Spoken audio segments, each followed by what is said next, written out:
Hello everyone, very very good evening. Show friends, आप सभी लोगों को पता है कि सीटेट फरवरी 2026 का एग्जाम 8 फरवरी 2026 को है। तो आज से अगर हम जोड़े तो आपके पास तैयारी करने का जो समय बच रहा है 40 से 42 दिन का समय आपके पास बच रहा है। तो इन 40 दिनों में आपको जो है कैसे तैयारी करनी है। अगर अभी तक आप नहीं तैयारी कर रहे थे तो अभी भी आपके पास समय है। पढ़कर आप जो है इतने कम समय भी सीटेट एग्जाम को पास कर सकते हैं। मैं आज अपना 5 साल का अनुभव साझा करूंगा। अगर आप इनको फॉलो करेंगे तो 100% आप सीटेट एग्जाम को क्वालिफाई करके आएंगे, चाहे वो पेपर 1 हो चाहे पेपर 2 होगा। ओके, तो चलिए वीडियो को स्टार्ट करते हैं। अभी के अभी इस चैनल को आप लोग सब्सक्राइब करके साथ ही बेल आइकन को ऑल पे जरूर से जरूर प्रेस कर लीजिए, ताकि जो भी सीटेट फरवरी 2026 की अपडेट आए, टीचिंग एग्जाम की कोई भी अपडेट आए, क्लासेस आए, उनका नोटिफिकेशन आपको समय समय से मिलता रहे।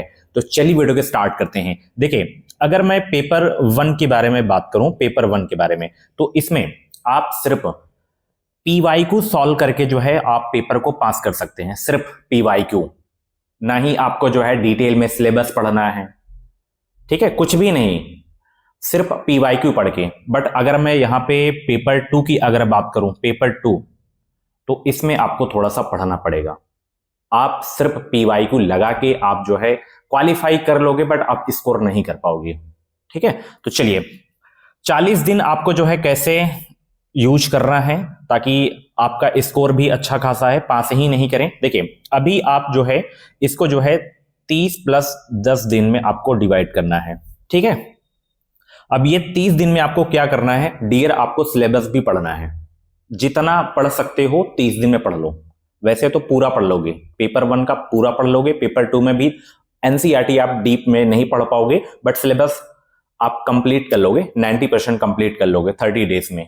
ठीक है, अगर आप खुद से पढ़ोगे, किसी टीचर की सहायता नहीं लोगे, तो बुक्स की सहायता लीजिए, खुद से पढ़िए, खुद से एनालिसिस करिए आप लोग। ठीक है, अब यहां पे 10 दिन आपको क्या करना है डियर, सिर्फ प्रैक्टिस करनी है।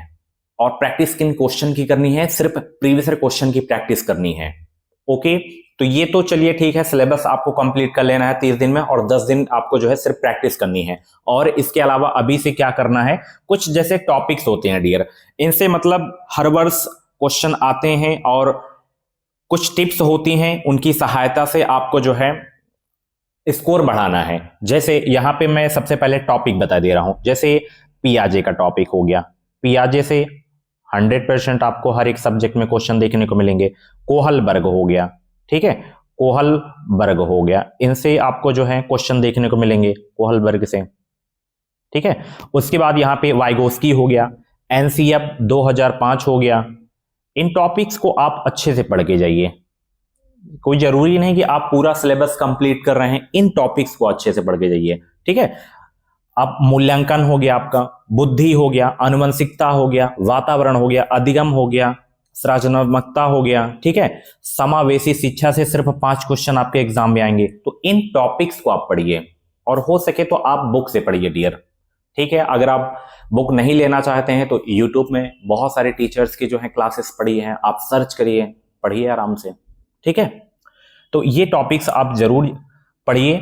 और यहां पे टैग वर्ड डियर, आप टैग वर्ड पढ़ के जाइए।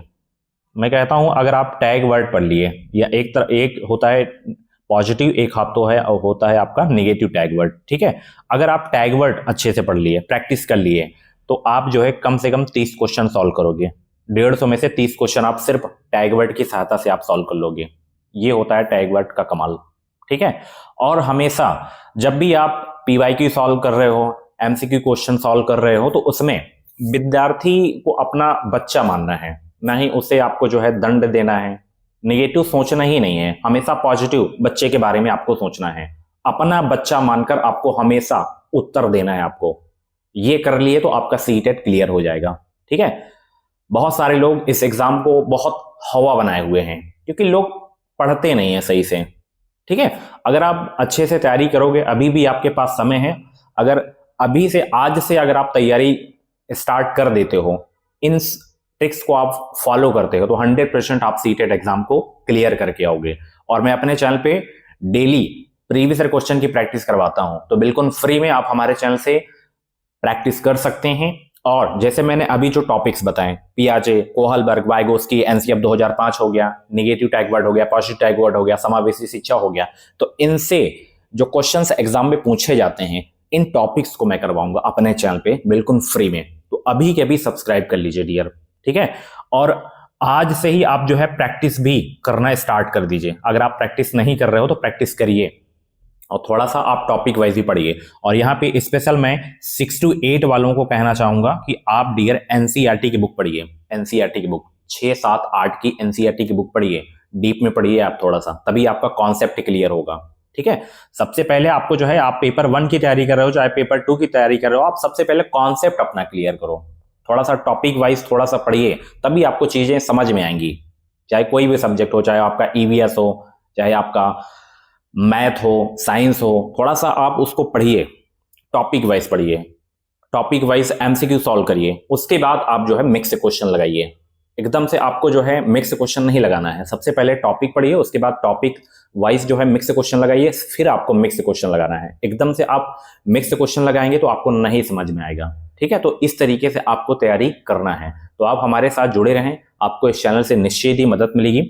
आप तैयारी करें, मैं आपका स्कोर बढ़ाऊंगा, तो आप सब्सक्राइब कर लीजिए। Thank you so much. बाकी कुछ भी डाउट है, डाउट अपना क्लियर कर सकते हैं। जो चीजें मैंने बताई यही मैं फॉलो करूंगा अपने चैनल पे भी, तो आप सब्सक्राइब करके जुड़ जाइए ताकि जो भी वीडियोस आए उनका नोटिफिकेशन मिलता रहे। Thank you so much, bye bye, take care.